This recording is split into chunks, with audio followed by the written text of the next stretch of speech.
Hi friends, welcome to my channel, Emerald and Jasmine Conversations. I'm Jasmine, living in Ireland. In this channel, you'll find lots of conversations I had with people around the world, anything about Ireland or Taiwan, or Ireland and Taiwan. Today's interview, I invited a young professional working for the government to attract foreign funds and talents, Stephen. He himself was an immigrant, but now a dedicated Irish citizen who cares about the global issues. If you're an immigrant in Ireland, just like myself, this is dedicated to you. If you're an Irish person, welcome. We want you to hear our voice. Thank you for your time in advance. Now, if you're ready.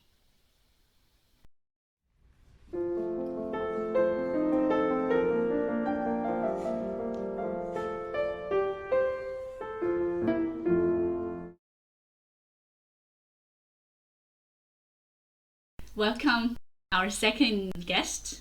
Could you introduce yourself a little bit, please? Good afternoon. My name is Stephen Baldesco. I'm 27 years old. Where are you from?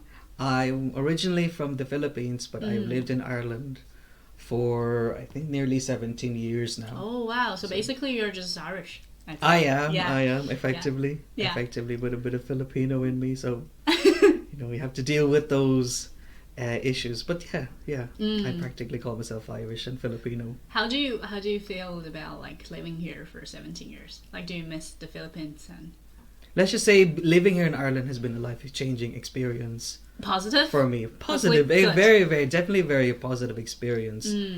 I love my homeland, the Philippines, but I've come to love Ireland as well. So it's effectively my second home now, and I have an Irish passport, and I'm very proud to have it. Yeah. So basically, I think you received higher education in Ireland. I did, yeah. I studied in DCU. Very good. Impressive. Thank you. I studied there between 2015 and 2018. Oh, 3 years. 3 years, yeah. I did a 3-year degree. I could have done 4 years, but I decided not to do my Erasmus, which allowed me to an exchange program. I think it was either a year or 6 months, but that allowed me to graduate after 3 years. And why is that? Is it because of the major you took, or? It was mainly, I think it was for 2 reasons. Because one was I wanted to get my degree as quickly as possible, and 2 was just budget constraints. I think I didn't have the budget to do my Erasmus until I decided to do a master's program. Now that wasn't necessarily an Erasmus program, but that was a study abroad. So and I was able to do it at that time. Oh, and so what did you study in undergrad? I studied politics and law in DCU. It was a joint honors degree. Okay. In and then DCU. masters as well. And then I focused on completing an LLM. So that's a master's degree in law, focusing on European law, specializing in EU public law and governance. That was in Maastricht University in the Netherlands that was in the Netherlands between 2019 and 2020. So it was a year's master's degree. How did it feel to study abroad at the same time and focusing on what you like? It was quite fun. That was my first time really effectively living independently on my own, and that was abroad as well. So that was quite a challenge for me. Yeah.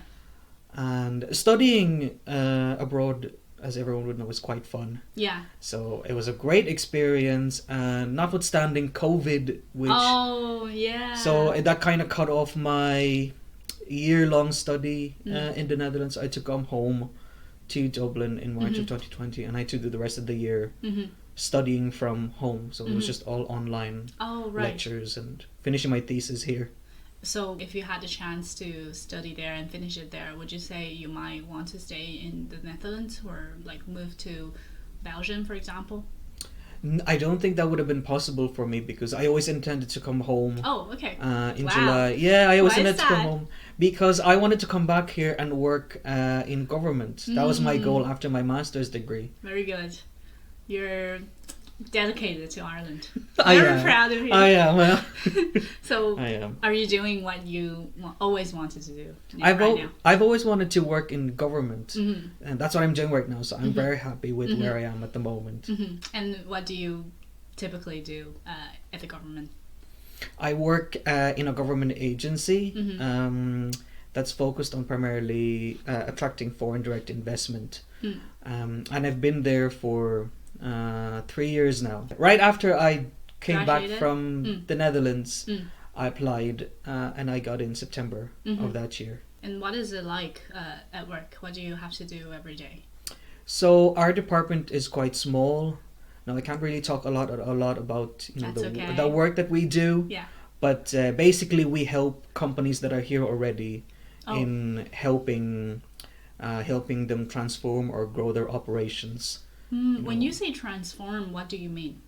It's either through financial grants or helping them expand their company, making their company more lean. Right. So it's like it could be something like, for example, if they want to open a new factory in other places in Ireland, you would be helping them as well, like you're. The agency would provide support there. Yeah. Right. That's interesting. So do you have to communicate with clients every day? Not every day, but particularly engagement would be at its highest when they want support from us or when they want to expand their operations here, or even just if they seek information about whatever supports that the government may be providing to companies here based in Ireland. Do you write proposals on their behavior or like work with them? Or do you only answer their questions, their emails? It's both. We would handle, I suppose, the process of getting them the grants.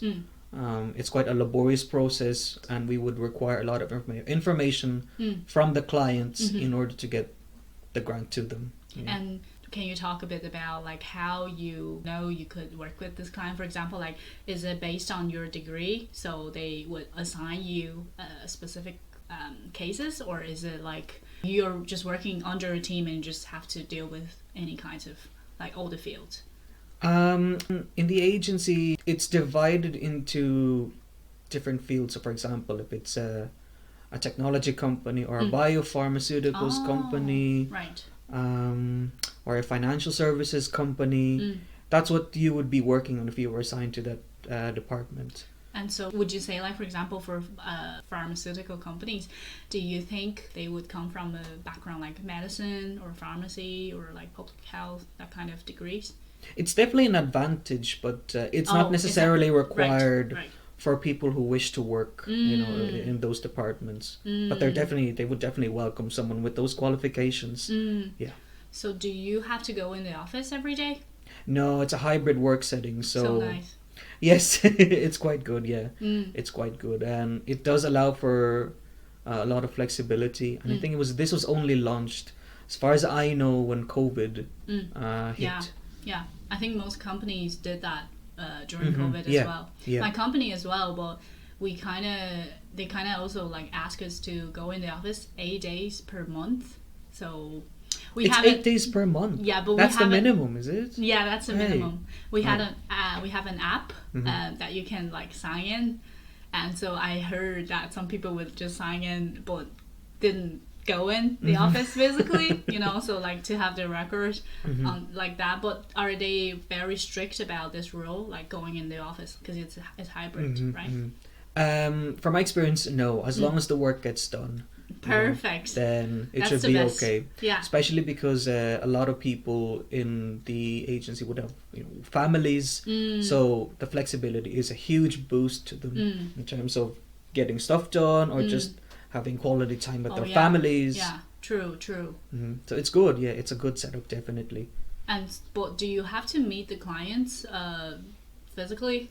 You can meet them virtually as well. Oh, okay. It's both. Yeah, that's why you could do it at home. It's good. That's really clients can be met either physically or virtually, and that's been quite an effective setup really for everyone. So the clients are already based in Ireland, but are there any clients that could like join because they want to expand their market in Ireland? Yeah, absolutely. Yeah. Oh, okay. Yeah. I mean, there are people assigned to targeting companies in countries outside, not just in Europe as well, but in countries outside the European Union as well. So yeah, you can be part of the organization. Yeah. For those kind of colleagues who deal with those clients, do they have to do like trips? Oh yeah. Would you like to do that? That could be an option for me, yeah, if I ever apply for an overseas role, yeah. Oh, right. I see. So do you think the strategies and like the skills to maintain a good relationship with clients are important to you? Absolutely. You need to have great networking skills. You need to be able to not just have, I suppose, a good relationship with them, but to be able to understand their problems. Oh, yeah. And be able to listen to them. You need to be in constant contact with them, just letting them know about what supports the government may be able to provide to them. You need to have a huge set of skills in order to perform well in an agency like that. Yeah. And I feel like for your role, it's more like they will respect you as well. They wouldn't be as demanding, is it? Do you think so? Because they are seeking help. Yes, that's right. Yeah, in that instance, then it could be understood as a more of a balanced relationship because, as you said, they do request assistance from us, and then what we would request is that they continue. Essentially, what we would ask of them constantly is that they continue to have their operations here in Ireland. Oh yeah, definitely, yeah, because you also need them to stay, and so it's like. Oh, in Mandarin we have a saying. It's like 鱼帮水，水帮鱼, which is like the fish and the water, they have to be together. Like the water needs the fish, but the fish also needs the water. Exactly. Yeah. That's actually a good description of the client manager relationship, I suppose. Yeah, that's the explanation. For your job. Like, for my job, for me, it's not. Yeah. Ours is a bit less balanced, so we are not as respected in this sense. But to feel balanced is important because that's how you can still like keep working in this field. Exactly. Yeah. I mean, respect should be important. Exactly. Regardless of whether it's a government or a private agency, I think. Or even just private relationships. Yeah. So, do you think you have achieved or like you have obtained all the skills that even before you joined? Not necessarily, no. Working in government, you learn immediately that a lot of it's on the job training.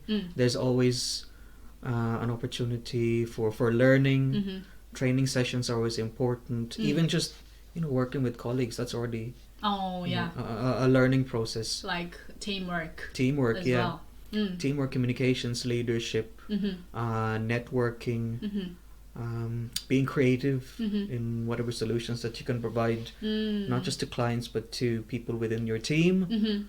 Those things are quite important, and not just in where I work, but I suppose in every agency or company.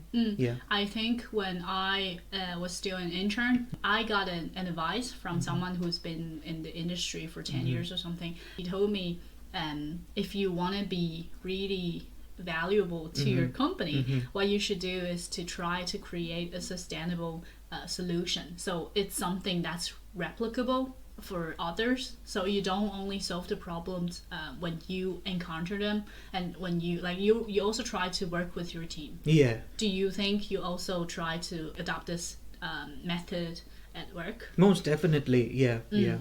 Working from home can be a constraint, however. So especially with people who work in situations where they can work from home, it's important not to get siloed as well. Like that's a problem that people who have hybrid work environments can face all the time. That they shouldn't just be working on their own all the time. And that's why I try to go to the office as much as I can. Do you think you're more productive at the office? Yes, absolutely. Yeah. There are days where it's really busy, and then there are days where it's really quiet. And although you're able to finish more of your workloads, it's a bit quieter. During those busy days, is it stressful for you?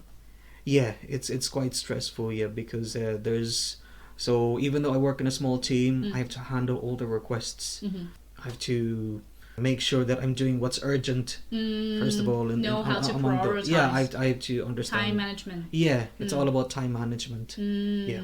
Oh, what's your work hours like? It's 9 to 5. 9 to 5. 9 to 5. Including 1 hour break? Including 1 hour break. So 35. Yes. Yeah. For us, it's like 40. 40. Yeah, right. but like, of course, like 5 hours. Yeah, but yeah. I'm jealous. That's a lot of work, even for 5 hours is a lot of work. Yeah, I think so too. And when you joined the company, did you see most people of your age, or do you think they're older than you? With the team that I joined initially, I think most of them were a bit older than me.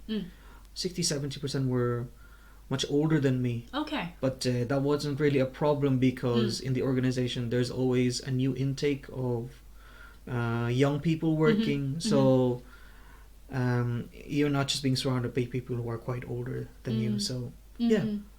Is it a plus that the fact that you speak Tagalog? I suppose being able to speak a different language is an advantage, but just be able to speak Filipino or Tagalog isn't really an advantage where I work, because it's not a country where foreign direct investment is being attracted to. I see what you mean. So would perhaps if I spoke Mandarin or Cantonese, right, that definitely that would have been an advantage, because that's a market. I see what you mean. That's a target market for any Western country. I think for me, my job also requires me to speak another language, which is Mandarin. Yes. That's why I have to be based in Dublin. And yes, I do think it's a bigger advantage, for me to get a job. But yeah, that's cool. Do you still remember, like, even though you don't necessarily have all the skills you're using right now before you joined the agency, what did they provide during the training? They do. The HR department provides a lot of learning opportunities, for example, like project management or leadership skills, communications, all the basic skills that you might want to have working in a government agency. They usually provide workshops throughout the year, which is great. Workshops? Yeah, workshops or sessions. That's really good. Yeah, either virtually or online, and you can avail of them. Because I think for like private sector like companies, they usually would just tell you, you could go through LinkedIn learning program or something. Oh yes, LinkedIn learning, yeah. But they don't necessarily provide you with, like, of course they will train you because they want their business to grow as well, but it doesn't sound that wide, and yours is really impressive, to be honest. Do you think you benefit from this, and you've changed a lot since you joined? Most definitely, yeah. I've tried to avail as much of the training opportunities there. Very proud of you. Thank you. And although I feel like there's a lot of improvement that needs to be done, it's great to know that those supports are there for me to take. Can you talk a bit about what, like, things could be done better? I suppose communication and networking skills, those are definitely skills that I need to work on. Understanding the supports that we're able to provide. I need to be well versed in them before regulations. Just the supports that we give to clients. Okay. I need to be able to articulate them properly to clients. So I need time and space to be able to convince clients to familiarize myself with those supports, because even though I've been in the organization for several years now, I need to have more awareness of the supports that we provide. Even just asking people within my team, they're quite happy to answer all my questions. It's a very open, welcoming. It's a very welcoming culture. That was the first thing I fell in love with. I fell in love. That's the first thing I noticed when I joined. Okay. People were ready to answer your questions. Oh, that's very positive. That's very important, I think. Yeah. They always emphasize, no question is too stupid to ask. Yeah, that's important. So what are your, like, you mentioned that 60% or 70% of your colleagues are like much older than you. Have they always been at this agency, or were they working somewhere else, like in private sector, for example? A lot of them would have been there for 10 years or more, it's quite common for people to stay. And yeah, there's always a new intake of people working as well. On the other hand, which is good. Yeah, it's a good balance of people working there. So do you know anyone who has really cool or special background that impressed you? One of my colleagues I think he has an engineering background, which to me, who did a politics and law degree, is quite impressive, because I wouldn't be great at maths. I got it. So his expertise is always quite welcome. Yeah, because it would be very useful, because he also has that side of knowledge, and he would be able to connect and solve the problems more accurately. People of excellent client relationship management skills, they're the ones who always impress me in our organization, because your role models. They're effectively the role models for people who are in my age who work in the organization. For me, people who impress me are those who can network really well and could, like, I'd be impressed by that. Could, like, just pitch themselves for a job or for a role. That's something that really impressed me. Like, I'd love to have those skills one day as well. One day as well. One day. Me too. Because even for me, like, even to connect on LinkedIn is already a bit of the challenge for me. Like, I wouldn't mind sending the message, but I would really spend a lot of time structuring what I should write within that 140 words or something. Yes. The invitation note. Is that Yeah. But when you meet them in person, it would be harder, right? Yeah, absolutely. You need to use all your skills. Yeah, have that energy as well. And the energy to match them. Yeah. For your colleagues, are they mostly like extroverts, you think? Or like their genders, are they more males or females, you think? A lot of them are quite extroverts, which I suppose is important for an organization. Yourself? No. I consider myself an ambivert. I can be an introvert at times. Fair enough. And then an extrovert one day. Yeah. Fair enough. Yeah, but to be able to work in an agency like that, I think you need to be an extrovert. Yeah. Although some people are quite, they would be more reserved. But that's not really a minus. So do they also have to be like detail oriented, for example, because they have to solve the problems for the clients? Yeah. So there's lots of skills you have to have. There's a lot of skills that you need to have, yeah. So you say it could be stressful during the busy days. Would you think it's also a stable job for you? It is a stable job, because it's a government job, first of all. So there's a sense of permanency. They won't go bankrupt. No, I won't. Hopefully not. Yeah. No, we won't go bankrupt, and the agency won't be abolished anytime soon. Yeah. So there's a sense of stability there. And that's what I always wanted to have, a government job, because one of the things that's good about it is that it's a permanent job. And you are really dedicated to making Ireland a better place. Oh no. I think You're so. very kind. Thank you. I'm very impressed. Thank you. We need people like you. We need more people like you. You're very in Ireland. Really, really. Are there any benefits in your workplace? First of all, number one is the stability of the job. Second is, you get the usual number of holidays. How many days? I think it's 24. 24. Pretty good. I'm not actually sure, but I think it's 3 weeks at least. Okay. 3 weeks plus. You get to meet a lot of interesting people, even just meeting clients. It's a very good experience to have. You get to attend, if an opportunity arises, you get to attend loads of summits or conferences where you hear from very interesting people. You get to travel as well around Ireland, or say if you reach that point in the organization, you can travel overseas as well to meet either clients or stakeholders that are interested in investing in Ireland. So there's tons of benefits to it as well. With all these benefits and like your job right now, the work you have to do on a day-to-day basis, do you think it gives you a comfortable life? Yeah, it definitely gives me a comfortable life.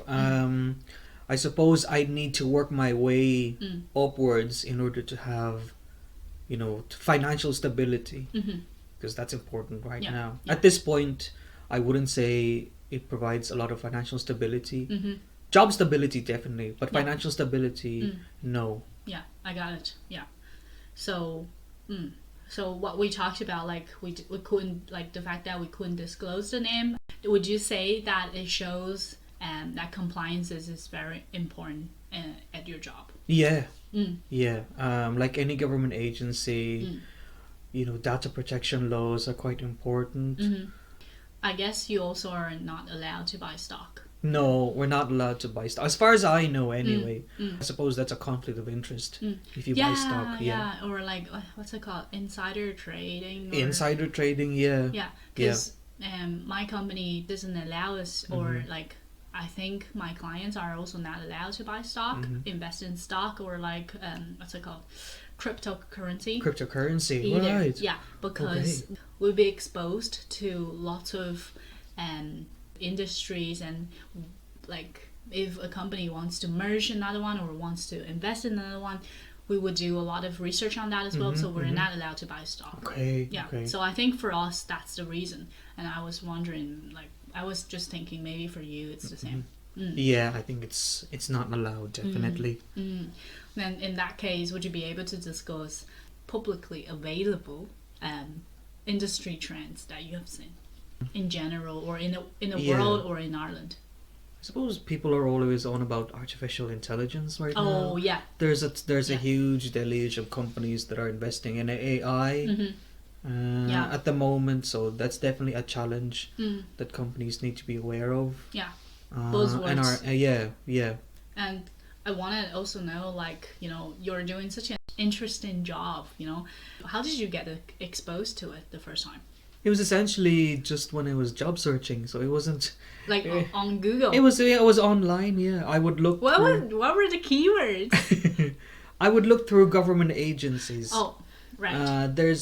There's usually a list of government agencies there, and I thought, okay, well, this one is interesting. I might as well just click into them and see if they have any vacancies. And that's what I did. Yeah, it wasn't. Wow.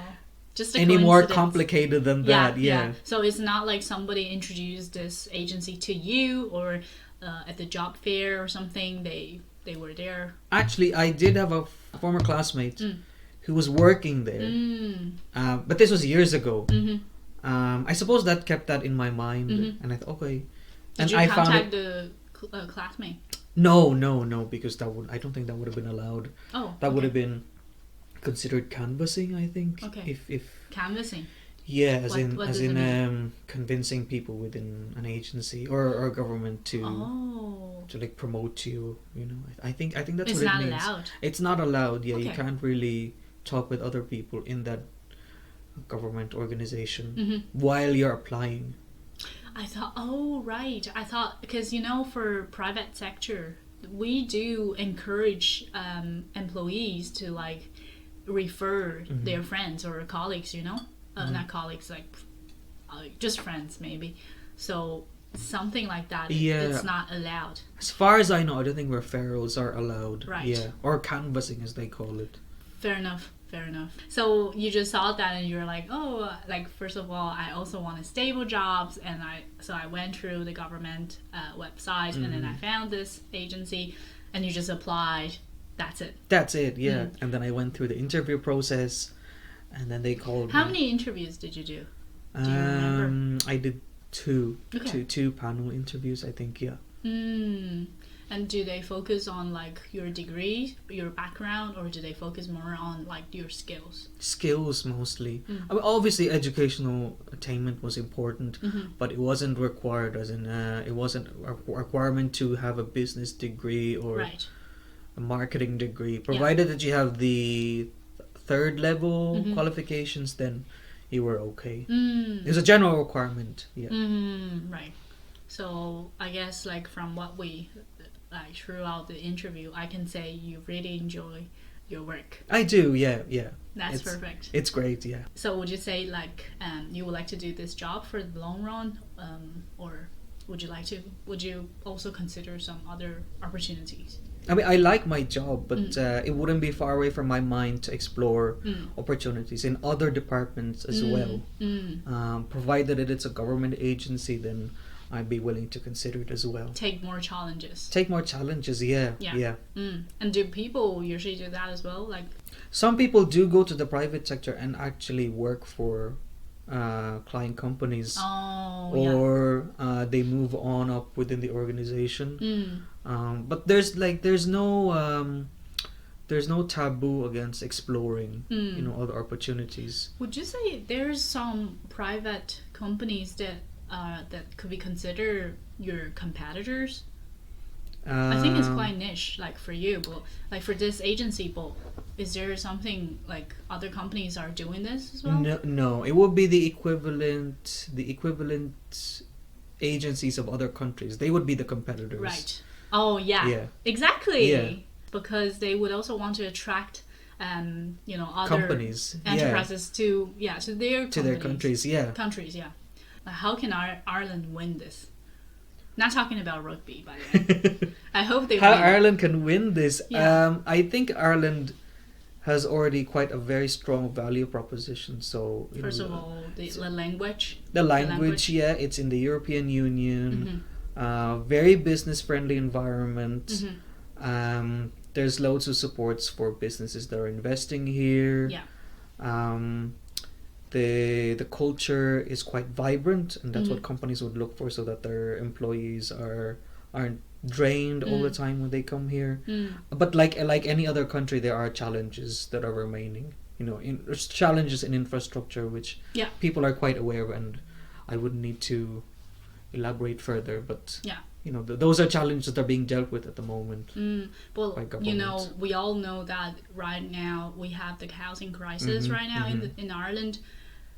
How would Irish government, or like your agencies, or like to work with private sector or work with anyone to solve the problem and make sure that investors would like to come to Ireland? Well, the solution for the housing crisis would depend mainly on what the current government is doing. So I know they have it's called a Housing for All document, and it shows there all the progress that they've made when it comes to building. Can you name some progress? Building housing. I think they built 12,000 houses recently. Now this is from the publicly available third quarter report. I wouldn't be able to elaborate all of the progress that they've made, but they are working hard towards achieving their goals, and I know it's not enough at the moment, so hopefully they make great progress over the next few years on those commitments that they've made. Because I think this would also kind of affect Ireland, like the investment environment. Absolutely. So I think that's one of the fundamental issues that Ireland has to solve, and because for me, even as a foreigner, from what I see, I don't really feel like it's been improved much. Instead, like since I came here, it kind of got worse, to me. So like, what do you think that the government could do to help solve this crisis? One thing that I would say is building more houses would be number one. And maybe relocate people to other counties, because I think it's been like Dublin itself, it's very crowded. It's all about regional development. That's the number one thing, and that's also an important pillar of the agency that I'm working for, is that development has to be spread around the country equally and not just based in Dublin. So do you think like the agency you're working for, they would also help to like find more sites like in the countryside? Yes, absolutely. Because you can't only rely on Irish government, the central government to like solve all the problems. You need to collaborate with different divisions, to deal with that. So can you tell us more about what you enjoy about your job? Definitely the connections that I've made within the organization. There's lots of young people there, and that allows me to expand so was my social network as well, to just be able to have even just a proper drink with, you know, co-workers. That's always a fun benefit of working in any organization. Yeah. All the traveling opportunities as well. Yeah. It's great. Yeah. It's and great to have that. Apart from that, are there any least favorite or least enjoyable moments? Sometimes it's the workload. Sometimes it can be stressful. Yeah. It can be stressful. It's just dealing with, you know, which ones are urgent and which ones are not, as we discussed earlier. But yeah, that would be the least enjoyable part of my job. But I suppose that's the least enjoyable part of any job. True. Yeah, I was about to say that. Same for me. You know. So what I do is like I do a massage every month maybe. What about you? I go for drinks. Like I go for a pint. That's my, or I travel. Yeah. I travel. Yeah. Oh, are you allowed to work from abroad? I think you are. Yeah. Because for my company, and I know for other, like, for example, like Facebook, or I think Facebook as well, Google maybe, and their employees are allowed to work from abroad for like 20 to 30 days per year. Yeah. Do you have this kind of like system as well? I've never had to, just based on my personal experience, I've never had to work from abroad, but I think that's possible for, especially for the higher executives. For example, they might call in from, you know, from America or from another office in Europe. But yeah, I think it's possible. Interesting. So what advice would you give to someone who wants to join your industry or your agency? I think just be aware of business trends. That's number one. And second thing would be to be fully aware of what Ireland offers to investors, to be well versed in that. Those would be, and also great communication and networking skills. Those are quite important. So those would be the three things that I would offer as an advice. Just a very short advice for anybody applying to us. Okay. And thank you very much. Last one, I want to know, what do you think could be done better to change the environment for investors to Ireland? I think we can all agree that the number one problem here is infrastructure. I think housing, better transport, better broadband links. Okay. So those are the things that, you know, the country needs to improve on, and that will further encourage investment here if the companies are secure in the knowledge that the government is working towards fixing those issues. So yeah, those are like, that will be the main obstacle. That will be the main factor in encouraging further investment here. And when is the next election? The next election is in 2025. Okay, 2 years from now. 2 years from now, yeah. Do you think it's going to be more promising? Do you think Ireland or Irish citizens will be able to choose someone who's wise enough to deal with this? I think so, yeah. I think the next election, because if you think about elections, there's two kinds of elections. So there's a change election and there's a continuity election. Can you explain a bit? So a continuity election would be, people will be more inclined to re-elect the current government because they're happy with the policies that they're implementing and they want them to continue their job. A change election would obviously be a change of government, so they want the opposition party to take power. I think there is a broad consensus now that the next election is going to be a change election because the current government has been there for a long time, since 2011. Oh. Since 2011, yeah. So that's how many years now? 11. Yeah, 12. 12 years now. So yeah. Sorry. There will be. How long is one term? 5 years. 5 years. So it's like 2 terms already. Yeah. They can be like, there's no term limits. It's very different from what I know, because in Taiwan, I think our system is closer to the French one. So we have the president and the prime minister, kind of. So like double lead. We have 2 leaders basically, and so our presidents are not like what's it called? You have a term for that, for your president. Ceremonial. Ceremonial. Yeah, our presidents are not ceremonial. they are supposed to, be the head and solve the problems. So they are not allowed to be there, like be the president for more than 2 terms, I think. So for our current president, the female president, she's been there for 8 years, almost 8 years now. So next year is going to be our election, and it's always very, very controversial, like a changing election. We try to do that, but so far what we see, it's still like the party would be able to finish 2 terms at least. The opposition party would take over. Yeah. But like it's interesting to see like how what it's gonna be in 2 years, because for us it's still very confusing right now. Like I'm not even sure. It's more volatile, is it? Yeah, you wouldn't know who's gonna win. Yes, I'm not even sure about that, But like for Taiwan, I guess for Ireland, you don't really have that issues of like, you don't have to focus on the identity. But for us, it's always related, because there's some parties that are more pro-China, and there are some parties who are like really against that. But it makes our parties and our politicians unable to just focus on what needs to be solved, because they would also have to get involved in this. They would also have to respond to the public about their own like identity.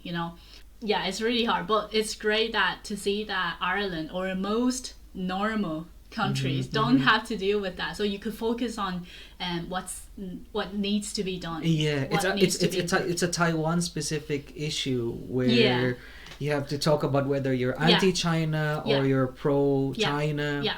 Like, do you want to be more open and like work with China? They would say work with China. Work with China, or do you want to be like be more firm about your own identity? It's really difficult.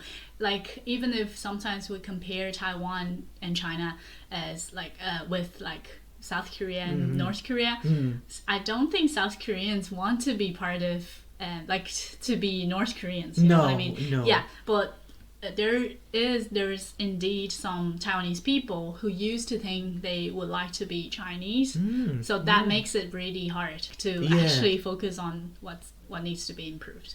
Because you need to talk about that before you can talk about economic issues and social issues, military issues as well first. National defense. Yeah.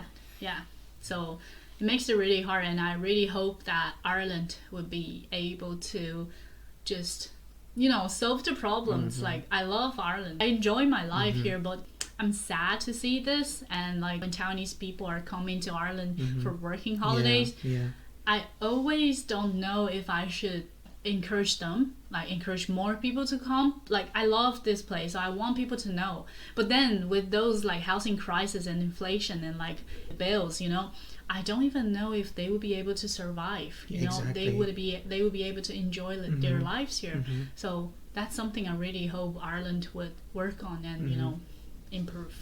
I think from an immigrant perspective, what we can both recognize is that regardless of which government takes into power, just based on our experiences from back home, that the government here, whatever they do, actually goes down to the ordinary citizens. So whatever supports the government provides, we can actually feel it.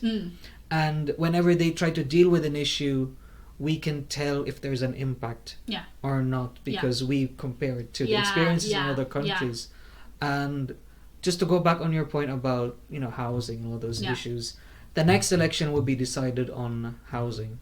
You think so? Yeah. It's gonna be a make or break election for whichever party provides the best and most popular housing policies that they can show to the people during the election. So I think it'll be a change election. So there will be a change of government, I think, and we'll just have to see if the party that comes into power, whether they actually provide better solutions to this or not, because they're either they're gonna lose or they're gonna win another term if they actually solve the problems within those 5 years, and we'll have to see Yeah. whether they make any progress on that one. Yeah. Do you think most Irish people would be able to trust that if it's a change election, would they be able to trust that the next party would be able to handle all this and tackle this? There's a lot of expectation. So like they're optimistic. Yeah, I'm not sure. I wouldn't say optimistic, Okay. but they're hoping that the next government will be able to provide better solutions to the housing crisis. You mentioned our identities like as immigrants. I did see some citizens, they protest against immigrants, you know, and they would say, oh, Irish lives matter. You know, do you think this is also a trending issue? It's gonna be an issue in the future when people are voting, and they would also want to see the policy, you know, regarding immigrants. There's definitely a rise of far-right extremism here in Ireland. Now, they're quite a very small minority currently. They're not as prominent as other far-right groups in other countries, like in America or in other countries in Europe. But if you think about the political system here in Ireland, before it was, not to go on a tangent about the history of Ireland, but before it was a question of whether it was going to be Fine Gael or Fianna Fáil, and those two parties came out as a result of the Irish Civil War. So I think right now what we're seeing is a move towards more left-wing versus not far-right politics, but it'll be more center-left, centrist politics, and more center right-wing politics. So it's not just a question of which side they were in the Irish Civil War in the 1920s. So there's going to be a move towards a more ideological kind of electorate. So whether they want left-wing policies or center-right policies, those are going to be the questions that are coming up. But yeah, it's going to be an issue that's going to have to be dealt with by the government, because as you saw recently, there were far-right people protesting outside the Dáil, and they actually blocked the TDs from being able to leave. I think they threw something at them. They threw something. I think it was Michael Healy-Rae. Okay. So he's one of the TDs, and he was attacked by those far-right protesters. So they're more vocal now than they were years ago. Oh, I see what you mean. So did I understand it right? Like in the past, it was between the two parties. It was more like the conflict within Ireland. Yeah, it was about the conflict between Ireland. So it wasn't really focusing on immigrants. No, because really immigration in Ireland intensified. I think after the 90s. Okay. And definitely after the 2000s, when there was greater enlargement in the European Union, they were more open to, like, for example, nurses from the Philippines or from India. Yeah. That's what I noticed Eastern Europe as well. When I went to the ER, I saw that there's quite many, I'd say, foreign faces, like immigrants working in healthcare. Yeah, definitely. It's that started after the 2000s, the massive increase in nurses coming from other countries like the Philippines or India or Africa. I heard that some Irish talents or Irish citizens, they left the country and, like, for example, to Australia and to work the same jobs because they think they provide better lives, you know, there. Do you think that's an issue as well? Yeah, of course it's an issue. Yeah, people leaving their country because they think that there are no prospects for them. That's always an issue. It's like, you know, people from countries in Asia or like the Philippines, that they come to Ireland because they have no hope of finding any prosperity in the country. That's always going to be an issue. So, like, and housing is tied into that. So people are going to come back here if they think that the economic situation is better here. You know? Yeah, but I think we should keep in mind, even if we recognize that this is an issue Irish government has to solve, it doesn't mean that we are against immigrants. It's just because I myself is a migrant worker, in Ireland. I really want Ireland to be able to tackle this, but as an immigrant, I don't really feel like I am in any position to say or to talk about this, because people would see it like either or this. Like I either choose to stand with the immigrants, or I am completely against them. So I feel like for me it's hard to talk about this in public or like with people, because I feel like I'm more like less privileged in a sense. So it's hard for me to talk about this, but I think it's important for people to realize that you don't have to choose just one side. Yeah, it doesn't have to be always an absolute choice all the time. Yeah. But also on like just on your point, I do believe that immigrants here in Ireland do need to have a say, because although we might feel like we don't have, I suppose, our right to engage in politics, immigrants in Ireland do pay taxes, as well. So we're involved in our local communities. We're quite embedded, so we do need to have a say. Yeah, as an immigrant, I would like to say that I try really hard to devote myself to the community. Yes, like I try to do volunteer work, and I try to know the local people, and I try to understand the politics. Yes. So I think there's lots of immigrants just like me and you. But you're not immigrants now, like you're Irish as well. Yeah. So there's lots of immigrants like me who work really hard to be part of this, to be part of the community. And so you're right, like we should be able to have a say in this as well. There might be fear initially about being able to express your opinion, but as residents and hardworking, tax-paying people here, we have a right to express our opinions on the issues because they affect us as well. Yeah. Yeah. Thank you very much. Thank you. Thank you for Thank you, for today. Jasmine. Thank you. All right. I hope you enjoyed this episode and learned something new. Do you have any questions for us? Feel free to comment or message me on Instagram. Focus. PHOQUEUS. See you next time. Bye. Oh, don't forget to subscribe. Bye.